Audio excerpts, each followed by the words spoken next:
Assalamualaikum warahmatullahi wabarakatuh. Innal hamdalillah nahmaduhu wa nasta'inuhu wa nastaghfiruh wa na'udzu billahi min shururi anfusina wa min sayyiati a'malina. من يهده الله فلا مضل له ومن يضلل فلا هادي له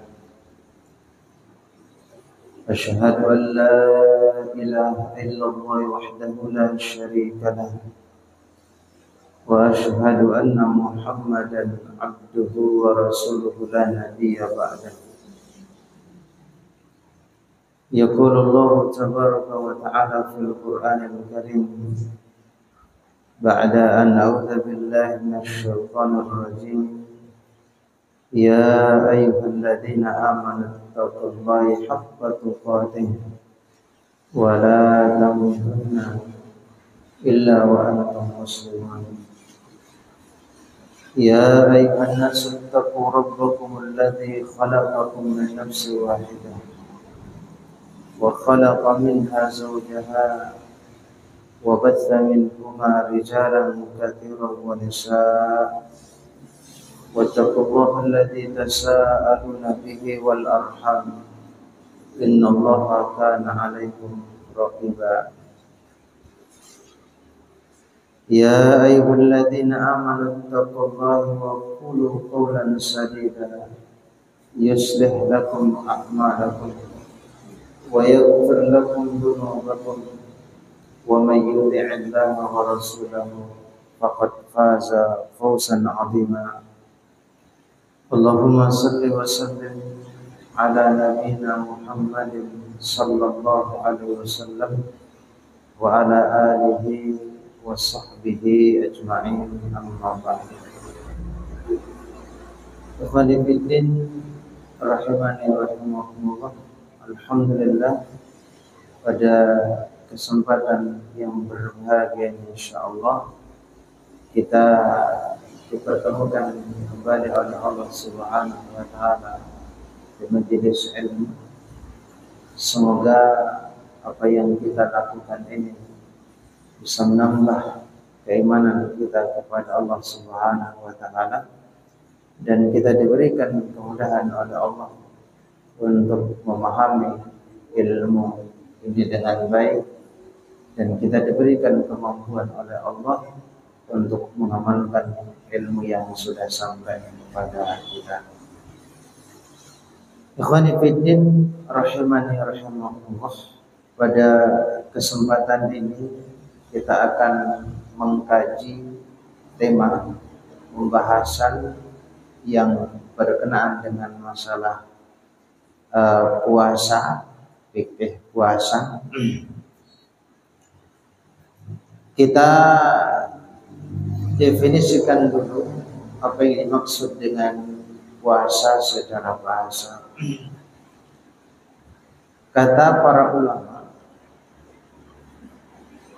puasa itu secara bahasa definisinya adalah al-imsaku wal kaffu 'anil syai', yakni menahan dari sesuatu. Al-imsak wal kaffu an syai', menahan dari sesuatu. Kata ini dipakai dalam semua makna menahan. Yang penting kita menahan, maka itu maknanya adalah puasa secara bahasa. Menahan untuk tidak berbicara, itu ya puasa. Menahan untuk tidak kerja, itu ya puasa. Menahan untuk tidak makan dan minum, itu juga puasa. Itu secara bahasa. Kemudian puasa secara istilah.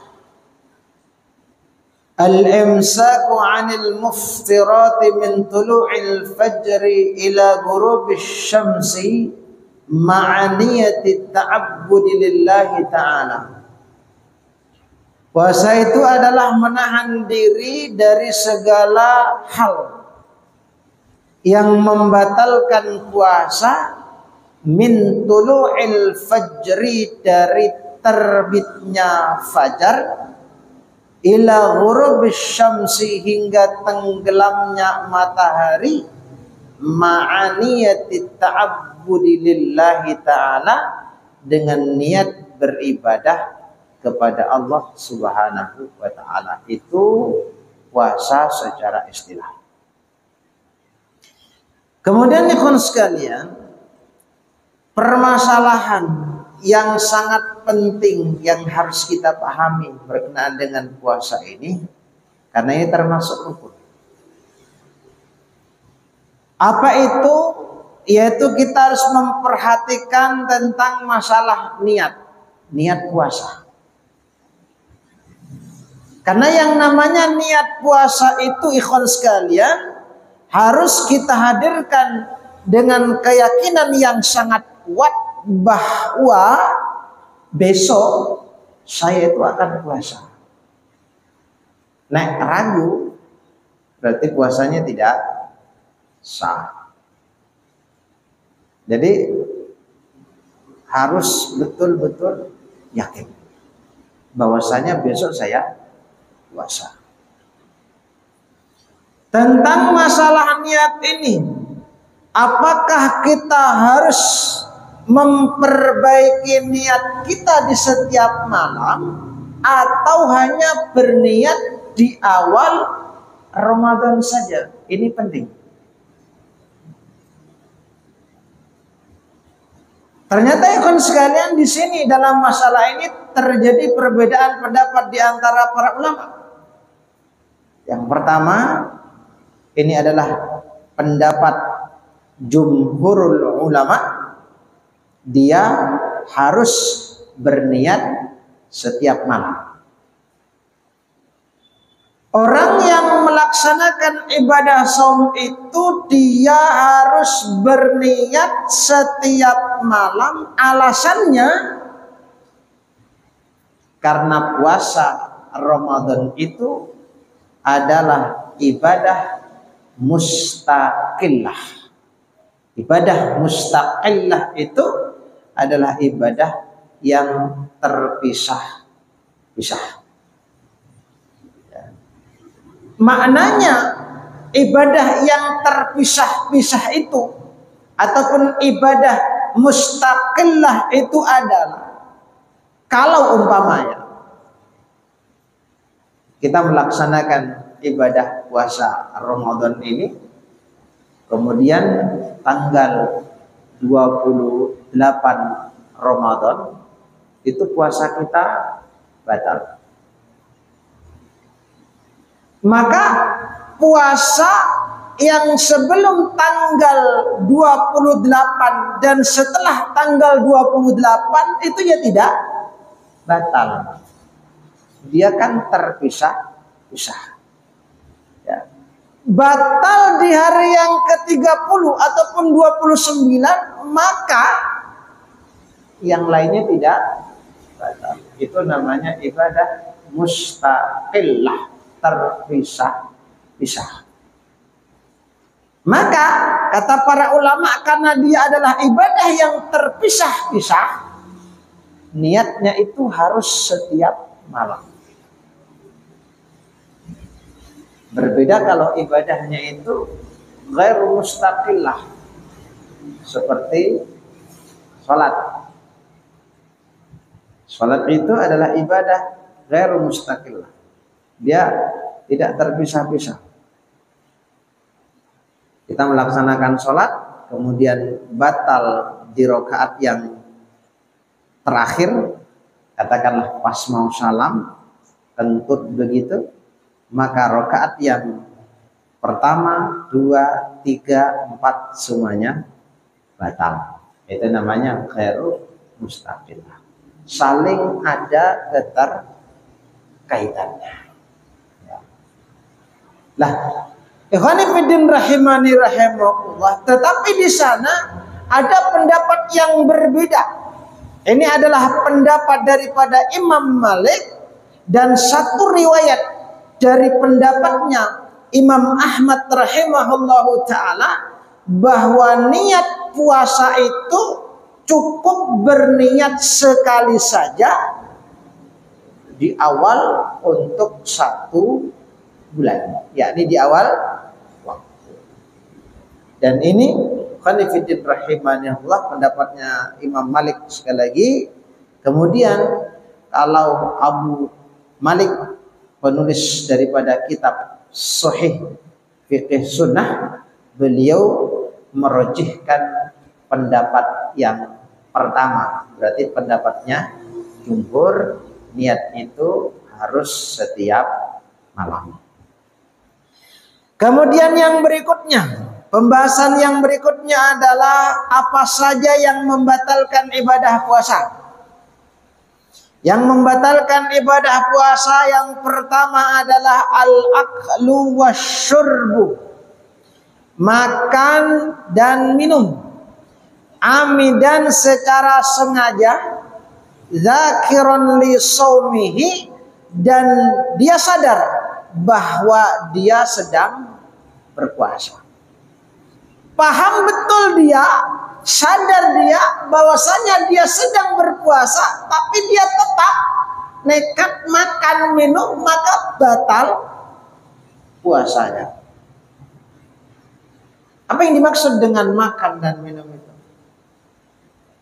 Kalau makan itu adalah, yang dimaksud dengan makan itu adalah memasukkan sesuatu ke dalam lambung melalui mulut.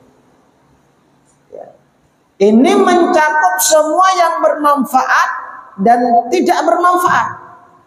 Maknanya ikhwan sekalian, kalau kita memasukkan sesuatu ke dalam lambung kita melalui mulut kita, apapun bentuknya, maka membatalkan puasa.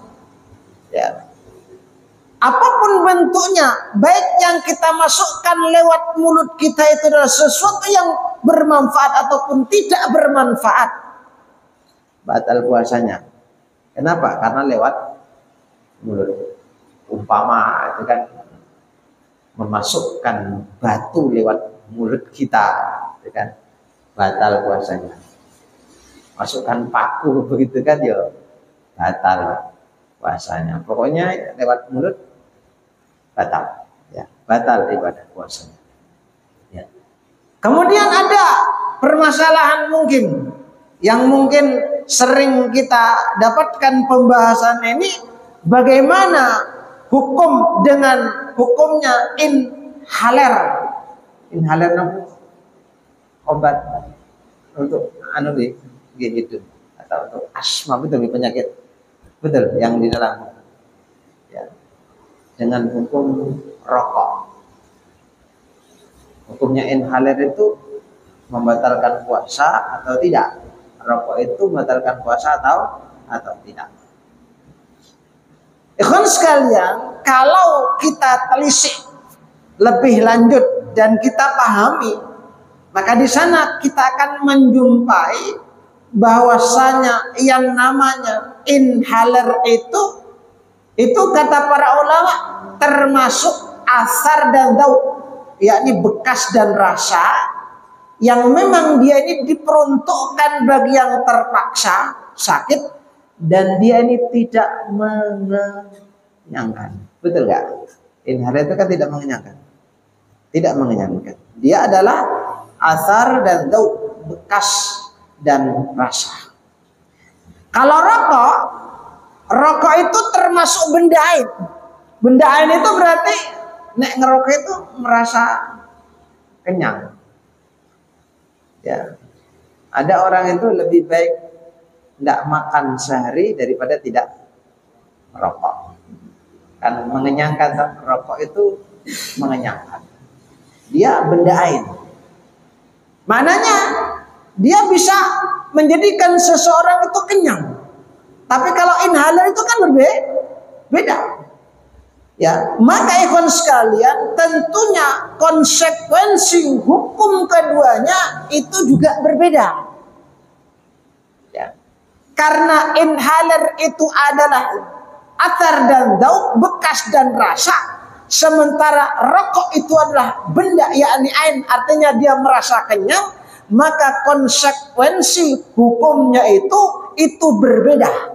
Maka inhaler itu, walaupun terjadi perbedaan pendapat ya, inhaler itu tidak membatalkan puasa, sementara rokok membatalkan puasa. Itu harus kita bedakan. Ini masalah inhaler dan rokok. Ya. Kemudian yang berikutnya adalah bagaimana hukumnya apabila seseorang makan dan minum. Ini kan kita berbicara yang membatalkan apa tadi? Membatalkan ibadah puasa. Bagaimana hukumnya apabila seseorang makan dan minum karena dia ini mengira matahari telah tenggelam. Makan, ternyata masih ada matahari. Ya. Atau fajar belum terbit. Maksudnya begini. Ya, dia makan dikira ini fajar ini belum subuh, makan deh. Ya. Bagaimana itu hukumnya? Kalau mungkin hari ini ya Pak ya. Ya. Tapi ini kan tidak bisa dijadikan alasan ya. Kalau hari ini kan untuk mengetahui jadwal itu kan yo gampang Pak. Ada apa? Ada jadwalnya. Tapi kalau pada zaman dahulu mungkin yang di situ mungkin tidak ada jam, kan? Maka untuk menentukan apakah matahari ini tenggelam ataupun tidak, kemudian apakah fajar ini sudah terbit ataupun belum terbit, mungkin mereka akan merasa kesulitan, mungkin. Tapi kalau hari ini kan insya Allah, walaupun gelap peteng bedek begitu kan, yo enek jadwal yo. Apa? Ya, jam sekian, mestinya buka. Ya, jam sekian mestinya sudah terbit. Jangan pura-pura, loh, nggak lihat jadwal kan, gitu kan? Ya akhirnya yo mangan, gitu kan? Tiba yo urung belum maghrib. Ya makan ternyata sudah subuh, gitu kan? Lah kita berbicara normalnya. Ya. Bagaimana hukumnya apabila seseorang makan dan minum karena mengira matahari telah tenggelam atau fajar belum terbit? Menurut jumhurul ulama, ya, dia harus mengganti puasanya. Dia harus mengganti puasanya. Tapi kata Imam Ahmad rahimahullah, kemudian kata Dawud dan Ibnu Hazm, dia tidak ada kewajiban mengganti. Dan ini kata Abu Malik Kamal di dalam kitab Sahih Fiqh Sunnahnya, ya beliau mengatakan inilah pendapat yang paling kuat. Berdasarkan firman Allah Subhanahu wa taala, walaisa alaikum junahun fima akhta'tum bihi walakin ma ta'ammadat qulubukum, dan tidak ada dosa atasmu terhadap apa yang kamu khilaf padanya, tetapi yang ada dosanya apabila yang disengaja oleh hatimu. Ini kan tidak sengaja. Kalau tidak disengaja maka tidak masalah. Namun ada beberapa ketentuan yang harus kita perhatikan. Ada beberapa ketentuan yang harus kita perhatikan dalam masalah ini. Yang pertama, bahwa berbuka sebelum matahari terbenam karena ia mengira matahari sudah terbenam, kemudian dia makan itu kan, kemudian matahari tampak jelas, makan, tiba masih ada matahari. Lah, pada saat itu matahari nampak, betul-betul nampak, posisi dia itu sedang makan, maka hendaklah dia menahan diri, jangan dilanjutkan, sudah dilepas. Ya, itu hukumnya. Kenapa ikhwan sekalian? Kalau yang pertama tadi ketika makan ataupun ketika minum dia kan tidak ngerti, tapi ketika dia ngerti maka makanan itu harus ditinggalkan. Kenapa? Belum waktunya berbuka. Bukan malah diteruskan sisan wae kan, karena sak piring ya lumayan kan, enteknya sisan, enggak begitu, tinggalkan kalau sudah nampak jelas matahari belum tenggelam. Kemudian yang kedua, tidak ada kewajiban mengganti puasa bagi yang keliru tersebut kalau dugaannya kuat. Ingat ya, kalau dugaannya kuat. Ya.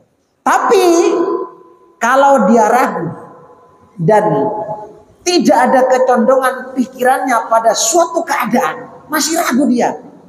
Kalau tadi kan kuat, iki mestinya sudah maghrib, terus kuat ya. Dia sudah betul-betul yakin ini maghrib, tiba-tiba urung maghrib. Kalau dugaannya kuat, maka dia tidak perlu mengganti puasanya. Tapi kalau dia ragu, masih ragu, tidak ada kecondongan pikirannya pada suatu keadaan, apabila dia makan karena keraguan terbitnya fajar, ini kita perhatikan, ini kan masih ragu kan? Ya, masih ragu dia. Kalau yang pertama tadi kan betul-betul yakin tapi keliru, maka dia tidak perlu mengganti puasanya. Ini dia masih ragu. Ya, masih ragu. Apabila dia makan karena keraguan terbitnya fajar, maka puasanya sah. Kenapa? Karena hukum asalnya itu malam. Kan dia kan makannya itu kan makan malam toh. Ya sebelum fajar itu kan asalnya hukumnya itu kan masih malam.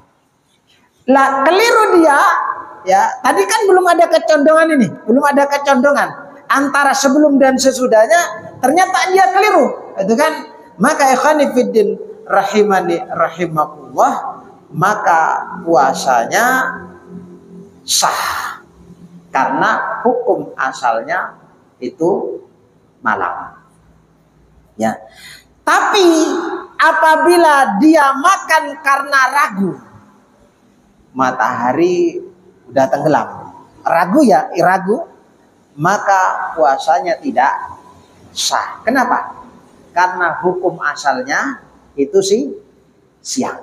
Ini harus kita bedakan. Ya, harus kita bedakan. Ini ketentuan yang harus kita pahami. Kemudian yang berikutnya yang membatalkan ibadah saum, yang pertama tadi adalah al-aklu wasyurbu. Yang kedua adalah berniat ingin berbuka. Berarti berniat ingin membatalkan puasa. Di dalam mazhab Syafi'i, orang yang bertekad untuk berbuka, sengaja dan sadar ia lakukan, maka puasanya batal, walaupun dia belum makan. Ya, udah lapar gitu kan, kemudian kita kurang kuat, pokoknya niat engkau sampai omah nanti kan makan. Ternyata sampai rumah dia masih kuat, lanjut puasanya. Puasanya batal nggak? Batal puasanya. Kenapa? Karena dia sudah berniat untuk membatalkan puasanya. Alasannya kenapa? Orang yang berniat membatalkan puasanya itu batal walaupun dia tidak makan dan minum, dikarenakan kata para ulama bahwa ketika seseorang itu mau memulai ibadah puasa, itu cukup hanya sekedar niat, itu sudah cukup, Pak. Artinya kalau seseorang itu mau melakukan ibadah puasa secara hukum fikih, walaupun dia tidak makan sahur, itu sah nggak puasanya? Sah. Yang penting ada niatnya. Yang penting niat. Ya, makan, minum, tapi nggak niat puasa sah nggak? Ya udah sah. Cukup dengan niat maka puasanya sah. Sama juga kata para ulama, kalau seseorang itu mau mengakhiri ibadah puasanya cukup dengan niat saja. Tidak perlu berbuka. Ya, yang penting niat berbuka maka puasanya batal. Makanya jangan coba-coba nih. Apa? Niat berbuka. Karena kalau niat berbuka maka puasanya batal walaupun dia tidak makan dan tidak minum. Kemudian yang berikutnya adalah hal-hal yang tidak membatalkan puasa. Saya sebutkan 2 ya tadi. Kemudian sekarang hal-hal yang tidak membatalkan puasa. Apa saja yang tidak membatalkan puasa? Yang pertama adalah al-ightisalu was-sabbu 'ala ar-ra'si lit-tabarrus. Mandi dan menyiramkan air ke kepala untuk mendinginkan badan, panas, gitu kan, lapar, ngelak, haus, langsung siram, gitu kan, itu puasanya tidak batal. Mungkin kita bilang begini, kan bisa seger Pak, iya seger, tapi kan nggak minum. Beda nek mandi sekalian minum, gitu kan, batal puasa. Ya. Tapi kalau hanya sekedar mengguyurkan air ke badannya karena tadi itu haus ataupun apalah begitu kan, maka itu tidak masalah. Sebagaimana diriwayatkan dari sebagian sahabat, laqad ra'aitu Rasulullah sallallahu alaihi wasallam bil Ars. Ini hadisnya sahih. Aku melihat Rasulullah di kampung Al-Ars, yang mana beliau menyiram kepalanya, ya subbu ala ra'si, menyiram kepalanya, ya, menyiram kepalanya dengan air. Ala ra'sihil ma wa huwa shaimun, sementara beliau pada saat itu sedang berpuasa. Minal 'atasi aw minal har. Beliau melakukannya karena rasa haus atau panas. Maka sekali lagi, ya, mandi pas lagi posisi ngelak dan sebagainya itu tidak membatalkan ibadah puasa. Yang penting tidak diminum. Kalau diminum ya beda. Ya, kalau diminum itu beda. Ya. Makanya kan sekalian muncullah sebuah permasalahan mungkin. Ya, kalau mandi tidak membatalkan ibadah puasa, berarti boleh berenang, kan? Bagaimana hukumnya berenang orang yang berpuasa? Para ulama, berenang ketika puasa itu hukumnya makruh. Batal nggak puasanya? Nggak batal puasanya. Cuma nek minum batal. Nah terus bagaimana kalau dia berenang kemudian kok ternyata dia minum nggak sengaja, itu kan? Para ulama mengatakan bahwa puasanya itu batal. Kenapa? Wes dikandani nek poso aja renang. Kenapa? Karena renang itu posisinya rawan untuk minum. Beliau kok sik nekat renang. Ada kan? Maka nek masuk air tadi itu walaupun tidak sengaja batal puasanya. Apalagi disengaja. Sudah dibilangin kok jangan renang, kok malah renang. Ya. Jadi begitu. Sama dengan orang yang berkumur-kumur wal istinsyaku ghairu min ghairi mubalaghah. Berkumur-kumur, ya, memasukkan air ke dalam mulut ataupun hidung. Kan yang namanya berkumur-kumur itu kan ketika berpuasa itu kan tidak membatalkan puasa. Ya, berkumur-kumur tidak membatalkan puasa, kemudian masukkan air ke dalam muka juga tidak membatalkan puasa tanpa berlebih-lebihan. Lah kok yo nekat berlebih-lebihan. Malah kumur-kumurku sok yo sing dilep-lep niki wakeh gitu kan mutune sithik.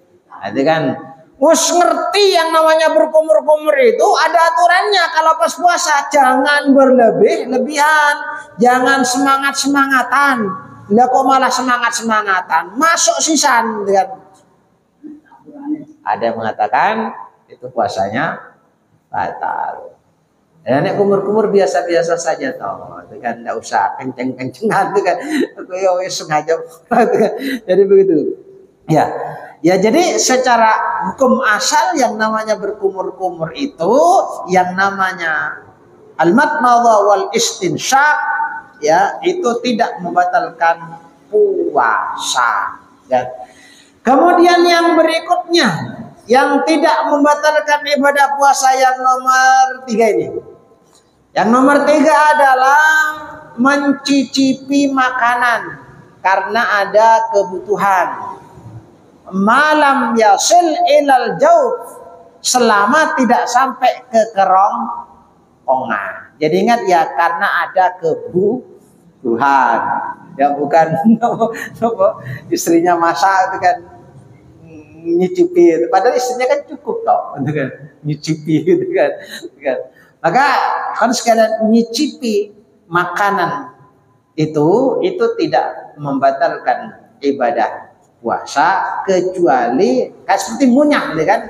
Ngunyah makanan ya, itu tidak membatalkan puasa selama tidak ditelan. Punya anak kecil diunyah makanannya itu tidak masalah, boleh-boleh saja. Kecuali makanan yang dikunyah itu adalah makanan yang mudah melekat dan nempel di gigi. Kayak seperti permen karet. Nah, ada ulama mengatakan bukan nelan ya, ngunyah permen karet itu tidak boleh. Kenapa? Biasanya kan permen karet kan yang nempel-nempel di gigi itu kan, nempel-nempel gigi itu kan, maka itu tidak boleh. Ala kulli hal ikhwan sekalian, yang namanya mencicipi makanan karena ada kebutuhan selama tidak sampai ke dalam kerongkongan maka tidak membatalkan puasa. Kenapa? Karena kata Ibnu Abbas radhiyallahu an, la ba'sa ayyaduqat ta'am. Tidak masalah kata beliau seseorang itu mencicipi cuka atau yang lainnya al-khallu au asy-syai' ma lam yadkhul halqahu wa huwa shaimun, selama tidak masuk ke dalam tenggorokan dan dia dalam keadaan berpuasa. Itu yang ketiga. Yang nomor 4 yang tidak membatalkan ibadah puasa adalah al-hijamatu wat tabarru' liman lam yakhsha dha'fa, berbekam dan donor darah bagi siapa yang tidak khawatir tubuhnya menjadi lemah. Kalau dia khawatir tubuhnya lemah ataupun ketika dia habis bekam kok yo lemes, kok yo sampai sempoyongan begitu kan, maka jangan berbekam. Ya, dan ini kan sekalian dia menjadi haram jika membuat seseorang lemah dan menjadi sebab orang tersebut membatalkan puasanya. Ya. Jadi kan sekalian, yang namanya berbekam itu ketika kita melaksanakan ibadah puasa boleh-boleh saja. Ya. Tetapi harus kita pahami kira-kira ini saya kuat enggak, mampu atau tidak nih habis bekam. Tapi kok ternyata selesai bekam kok jenengan kok kita kok lemes kemudian sampai membatalkan ibadah saum, maka berbekam itu haram hukumnya. Tentunya kita yang lebih paham keadaan kita ya Pak ya. Karena kekuatan tubuh kita ini kan beda-beda. Ada orang yang habis bekam yo tes gitu kan tidak masalah. Tapi ada orang yang bekam itu lemes gitu kan, maka tidak boleh lemes. Tapi kalau kuat tidak masalah. Ya, ini sama juga dengan donor darah. Masuk dalam kategori ini adalah donor darah. Donor darah itu dilihat, nek lemes kemudian menyebabkan dia membatalkan puasanya, maka donor darah itu haram ketika melaksanakan ibadah puasa. Kemudian yang kelima, yang tidak membatalkan ibadah puasa adalah bercela. Bercela itu tidak membatalkan puasa, baik terasa hingga tenggorokan atau tidak. Yang keenam, injeksi ataupun suntik. Suntik niku kira-kira membatalkan puasa enggak? Ya. Kalau pendapatnya jumhur, ya, suntik itu dapat membatalkan puasa secara mutlak. Wes suntik yo batal. Kenapa? Karena suntik itu pengaruhnya ataupun rasanya bisa sampai masuk dalam tubuh. Maka kata jumhur batal puasa. Pendapat yang kedua, dia tidak membatalkan puasa secara mutlak.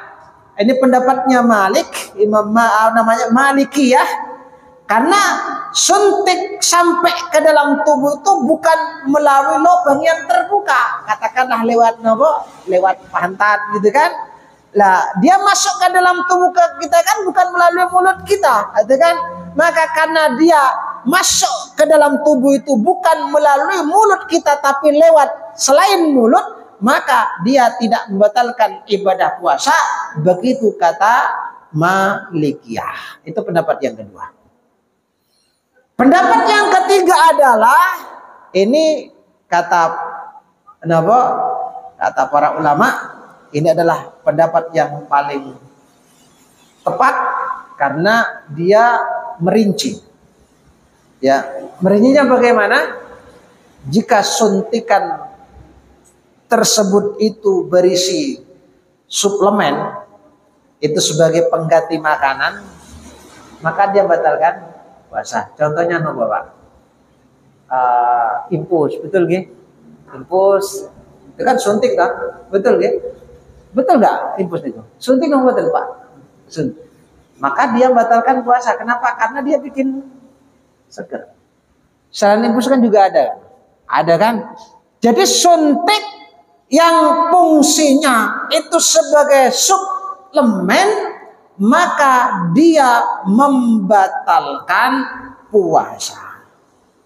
Jika tidak mengandung suplemen, katakanlah dia hanya berisi obat sakit kayak seperti vaksin ataupun antivirus, maka ya apabila disuntikkan lewat pembuluh darah, maka membatalkan puasa.